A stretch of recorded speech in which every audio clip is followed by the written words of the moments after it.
qui n'aille jamais vers l'idée d'être célèbre. Parce que la célébrité vient vers des gens qui le méritent ou des gens qui ne le méritent pas. C'est quelque chose qui est incontrôlable. Work, work, work. Bonjour, Ariel Dombasle, dans la dalle. J'ai commencé par être une danseuse. J'étais à l'Instituto de Baile Tita à Mexico et j'apprenais la danse classique, le maintien et ça m'a appris en fait la géométrie de l'espace. Ça m'a appris beaucoup de choses, la danse. Alors la musique, on me disait toujours « Oh Ariel, tu as une voix d'or, il faut faire quelque chose en musique ». Et moi, j'avais peur, parce que chanter, c'est d'une grande impudeur, puisque c'est un petit peu mettre son cœur à nu, son âme à nu. Donc j'ai commencé à prendre des cours en arrivant à Paris à l'âge de 18 ans, et je suis entrée au conservatoire de musique. Et donc j'ai fait un parcours on ne peut plus classique, c'est-à-dire des leçons de solfège, des auditions, des concerts de fin d'année. Et petit à petit, j'ai senti que c'est comme un cheval fou qu'on apprend à maîtriser. Et le premier succès, c'est étrangement avec une cantate de Bach où j'avais voulu un orchestre électro.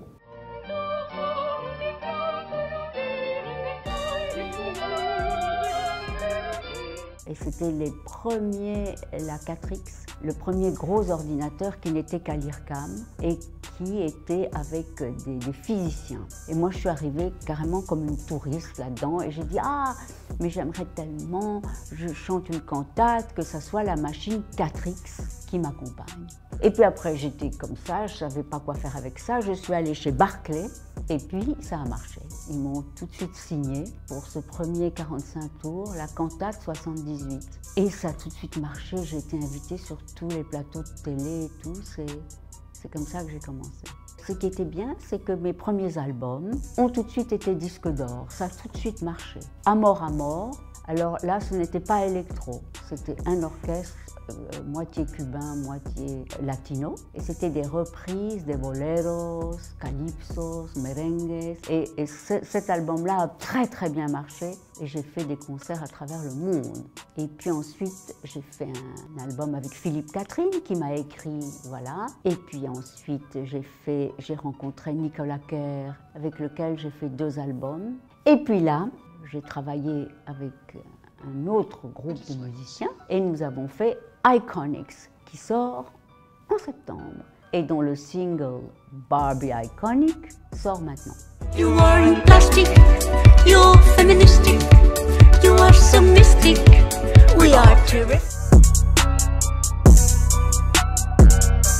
Alors, c'est la thématique de l'album, c'est les grandes admirations pour des figures féminines.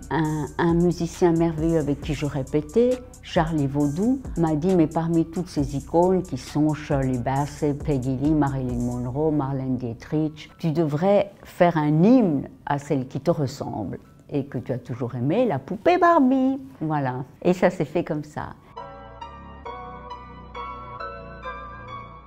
La célébrité est une fausse valeur, qui n'aille jamais vers l'idée d'être célèbre. Parce que la célébrité vient vers des gens qui le méritent ou des gens qui ne le méritent pas. C'est quelque chose qui est incontrôlable. En revanche, de se servir des médias, et notamment des réseaux, et notamment du net, du web, pour s'amuser, être créatif, rencontrer des gens, jouer à des jeux vidéo, participer à des forums, découvrir les autres. Vous pouvez parler à la terre entière, juste de votre petite chambre, où qu'elle soit, et puis work, work, work.